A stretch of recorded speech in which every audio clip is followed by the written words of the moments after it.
Hello, dear ones, and welcome to Tea with T.E.S, where we serve up the T, which stands for truth, and the T, which stands for tea, which I'm pouring now. It's called Tea with T.E.S because T.E.S are my initials, Tracey Erin Smith. And I'd like you to please welcome a very special guest, Karen Suzuki. Welcome, Karen. Let's toast to you. Cheers with tea. Oh, that's good, eh? Lovely. Yes. Okay. So it's very exciting for me to have you here because you're a very unique participant on the show, in my mind. Hopefully in yours too, we'll see. So my question is, how did you find your way here and how's it going so far? Well, I found my way here through you. Oh. I know. I thought you knew that. Yes, but I guess did. not. I did. So I found you in September of last year and did your solo course. And through that work, I was really exploring feminism and my journey as a woman through feminism. And one of the pieces I wrote was called I'm Jealous of Drag Queens. And it was about my reaction to Drag Race and how I loved watching it, but I had mixed feelings about how it made me feel as a woman. And you were like, it's funny that you should say that. And then suddenly you were telling me about this show and I was terrified and curious and as with doing your course, I walked toward the fear because I'm too old to not do that, to not walk toward the fear. And so I continued to walk toward the fear and join this crazy whirlwind ride. So here we are. Amazing. That is so amazing and so inspiring, really, really, to walk towards the fear. And I think for me, one of the reasons I got so excited when you wrote that piece about envying drag queens is that to have you on this show representing, I think, many women out there, because drag has become so popular, and I think major consumers of it are cis females and often straight identified, and who are sitting there thinking, I could never look like that. Like, when you put padding on a skinny male body, it creates this impossibility for 99.9% of humans born female. And so I just thought your perspective would be really important for the audience. And what have you discovered now that you're actually diving into being your own drag queen? Well, I guess I'm not surprised at how hard it is.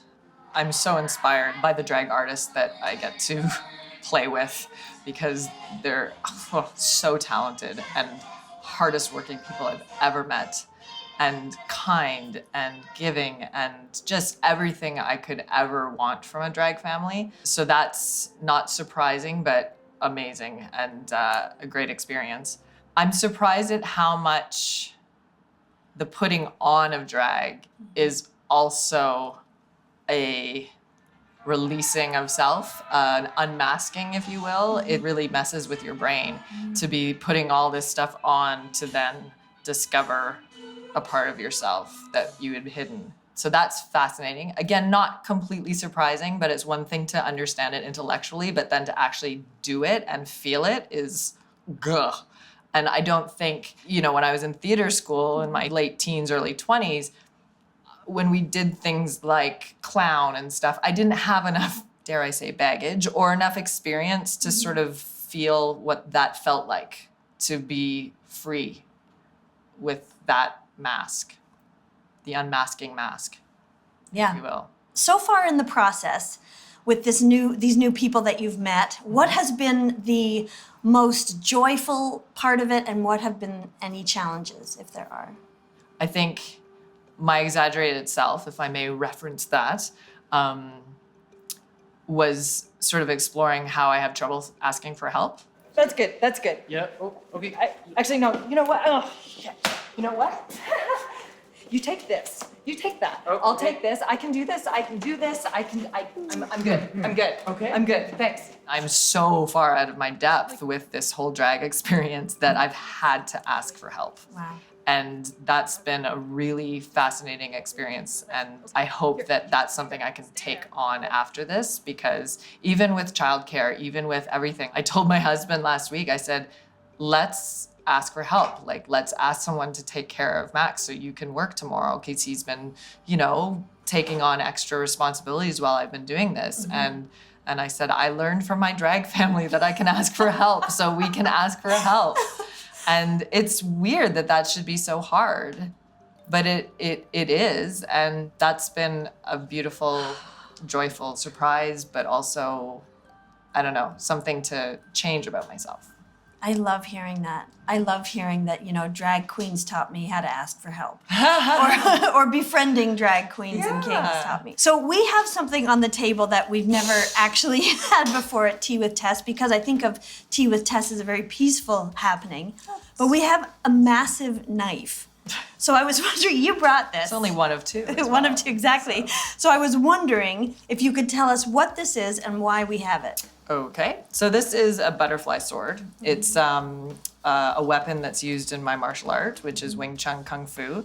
And it's meant to be, the blade is meant to be the size of from your elbow to your fist, so that when you come in, you don't hurt yourself. Right. I won't, Right. This is not sharp. Right. So it's just, it's a weapon. It's two of them for two hands, because our system is meant to use two hands at all times. So we tend to block with one hand, punch with the other. Wow. Almost in tandem. So it's using your own human physiology to take advantage of strength. So using two hands against one, we often go to the blind side. And so this sword and this weapon works well within it. You basically mirror the things that we do with empty-handed combat, and you just add the knives, and then suddenly you've got a bit more distance and a bit That's more amazing. legalness. And are you using these for your piece? I think so.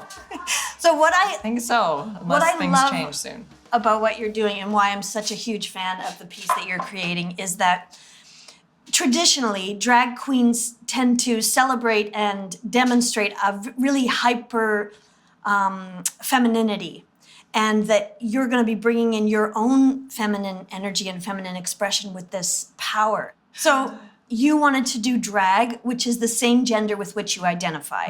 So female identification and female drag. So tell me about that choice.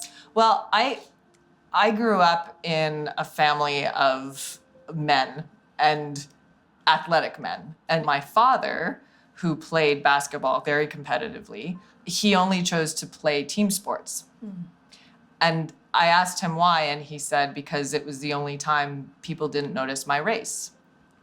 You play a team sport, you are included. And it was about inclusion. And team sports have been a really important part of my family all through growing up. That's all my family talks about. So I was getting messages growing up that anything female or feminine was weak. Right.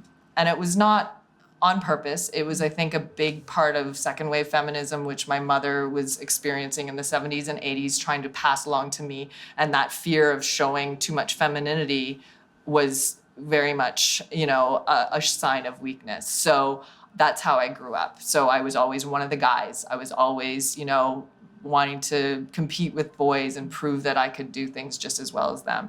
And as I've gotten older and had a child, become a mother, and seen what this body can do, I'm done with trying to fit in with the guys. I mean, I love men. I love my son. I love my husband. I love my brothers. I love my father. I love sports. I love it all. But I really needed to, I think, connect again with what being a woman means to me. And I've been doing it intellectually in many ways, as you know, and in my work and with martial arts and self-defense. But I felt I needed to sort of kick it up a notch and prove to myself that I could find that bit of me again and explore it a bit further and see what I want to keep and what I don't want to keep. So that's why. That's amazing. That's amazing. I want to thank you for walking towards your fear and being here. I'm so impressed. Thank you. Thank you. Thank you. Karen Suzuki. Tess.